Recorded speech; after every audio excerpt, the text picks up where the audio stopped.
thank you to Congressman Latham and Congressman King and also to Senator Grassley. What great leaders you have here in this state. What great men. And I know there's a lot of attention being paid to the campaign these days, and there's a good reason for that. When you have so many people having tough times, incomes are down, as you know, by about $4,300 a family across America. 23 million Americans still looking for a good job. You've got college graduates this year, came out last spring, who are still looking for work. About half the college graduates that came out couldn't find a job or a college-level job. Food stamps. When the president took office, 32 million people on food stamps. Now there are 47 million people on food stamps. I mean, these are tough times with real serious issues. So you have to scratch your head when the president spends the last week talking about saving Big Bird.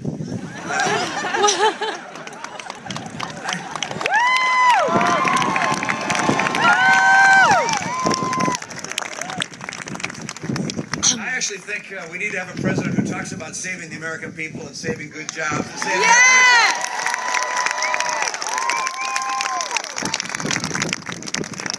and also saving the family farm. I come to this place recognizing that, gee, not every John Deere harvester has an R in it like this. I appreciate that. I come today to talk a bit about what's happening in the agricultural community and what things we can do to do a better job, because this is another place where the president and I have very different points of view about what we do to make a difference for farming and for the rural communities and for Iowa overall, for our whole nation. One relates to taxation, by the way. The president has this idea that he wants to raise the tax rate from 35% to 40%, and that won't be good for farms. My own view is I want to take that tax rate down. I want to take it from 35% to 28% and help American farmers and small business.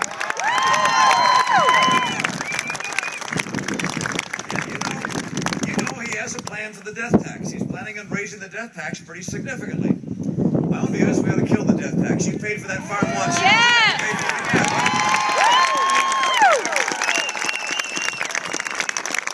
Now and then, a farmer's successful enough to save a little money.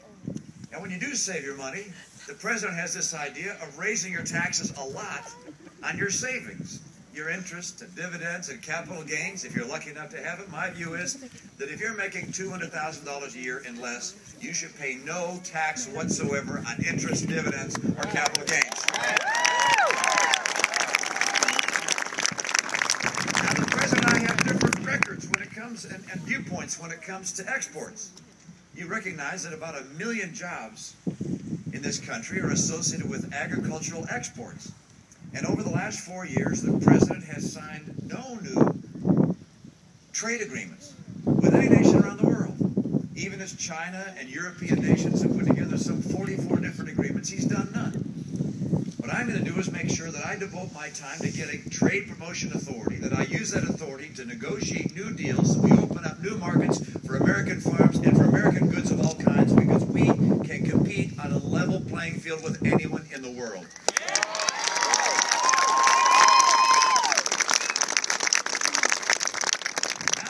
On regulations, by the way, and you know this.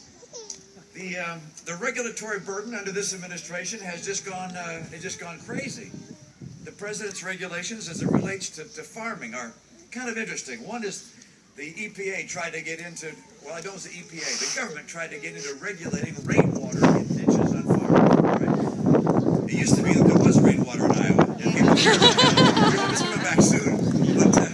But in addition, they, of course, want to regulate dust. They want to impose duplicate rules on pesticides. There was actually an effort, you recall this, to prevent teenagers from being able to work in certain types of functions on farms. And then there's pushing cap and trade. And I understand if they push cap and trade, it will not only massively impact the income of farms, it'll take millions of acres out of farming. My own view on regulation is very different. You have to have regulation. You need regulation for markets to work effectively. But I'm going to cut back on regulation. I'm going to put a cap on regulation, and any new major regulation will have to be approved by Congress. I'm not letting the politicians off the hook.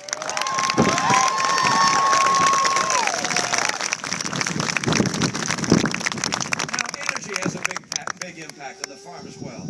About 20% of the cost on a farm is associated with energy, not just fuel, but also fertilizer, which is, of course, energy-based. watched that debate, you know that he has cut the number of permits and licenses on federal land for drilling for oil and gas and in federal waters by about half. My view is I will double those permits. I'll make sure we get the answers we need. And I'll build that pipeline for Canada as well.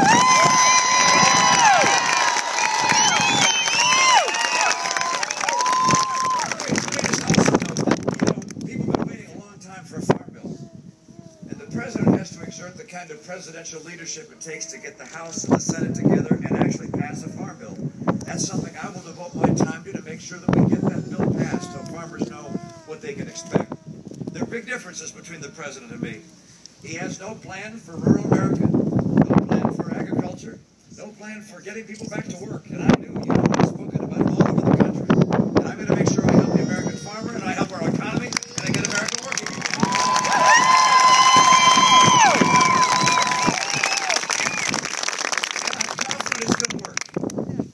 Confident that despite our challenges, America's going to come roaring back. I've had the occasion over my life to see some of the great qualities of the human spirit.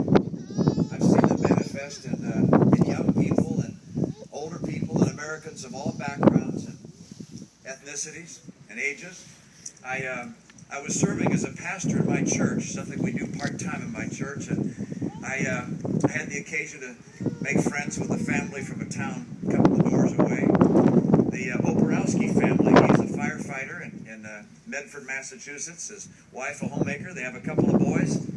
They informed me after a number of visits I've made to their home that their 14-year-old son had been diagnosed with leukemia. As time went on, it became very clear that there was not going to be a cure. And so I met with David, became his friend. On one occasion I said, "What if you could have anything you wanted, what would you like to have?" He said, "Fireworks." I brought him to New Hampshire where they're legal. They've got a big box of fireworks. And then I sat down with him one day in his bedroom. He was laying on the bed there, and he said, "What comes next? What comes next?" And I explained to him what I believe about what comes next after this life. And then later, as he was in the hospital, he contacted me and said, "Now, you went to law school." Yes, I did. I don't practice the law. I'm not licensed to practice in Massachusetts. I hope this won't get me in trouble. But he said, "Mitt, would you come to the hospital and write my will for me?" And so I said, "Of course." And got up one of those big legal pads and went to his hospital room, and he laid out what he wanted to do. He said, "My fishing pole goes to this guy, and my skateboard goes to that guy, and my rifle's going to my brother."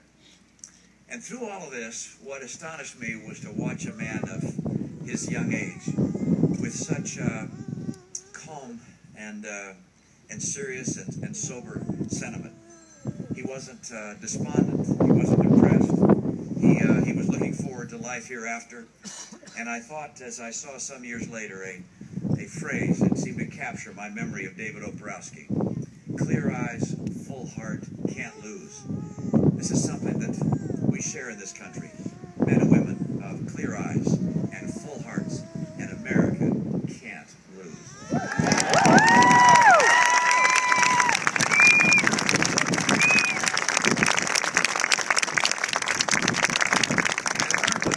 I learned recently about another fellow that I met, that I might mention to you. This is kind of a strange story, so bear with me here. I got one of these mailers that was put in my mailbox at a Christmas time a couple of years ago, saying there was going to be a Christmas party for the neighborhood, and everyone was invited. And I didn't look very carefully at the dress, but later that night, when the Christmas party was supposed to happen, I noticed that the house just kitty corner for us had all the lights on, and people were on the porch. They were kind of looking over at our house, and I thought, "Oh my goodness, I wasn't planning on going to this, but we're not social if we don't show up." So I said to Ann, "Look, we've got to go to this party. I got this flyer about the neighborhood party. We got to go over there." So she said, "Okay." We went over, knocked on the door, they let us in. To see what we came in. We had dinner together, and got our pictures with everybody. Was it? Turns out this wasn't the neighborhood party. This was a family having a party with their friends. And so we were a little embarrassed, but they treated us well nonetheless. And I got to meet some really interesting people. One of them was a guy actually from my home state of Massachusetts, and a relatively young guy compared to me. and he was a former Navy SEAL. He was living in San Diego, and learned about him. He talked about his life. He skied a lot. He skied in some of the places that I had, and we had a lot of things in common.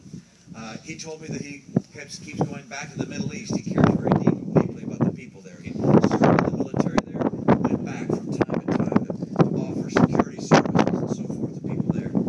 You can imagine how I felt when I found out that he was one of the 2 former Navy SEALs killed in Benghazi on September 11th.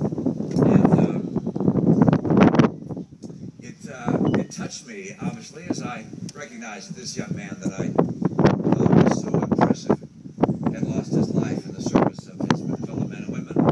He, according to the reports on CNN International that I read, he was actually in a different building, in an annex, a safe place, somewhere else across town, when he and his colleagues there heard that the consulate was under attack. And they went there. They didn't hunker down where they were in safety. They rushed there to go help them. This is the American way.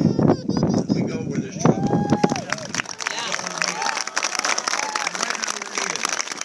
Right now, the American people need us. This is a critical time for us. I commit this to you. When I become president, I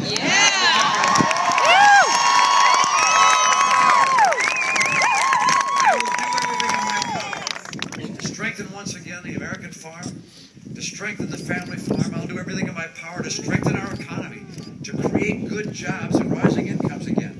I'll strengthen the values in our homes and communities. I'll strengthen our economy, and I'll make sure our military is second to none in the world. I will not take our military commitment.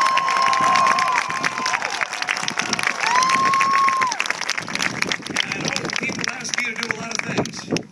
We come here in politics, you get so used to politicians, I don't know how you deal with it, but everything from the straw poll and the caucuses and the primaries and now the general election, but I want to ask you for a commitment, and that is for you to find at least one person who voted for Barack Obama last time and convince him to come join our team. Maybe find more than one. I need your help to do that.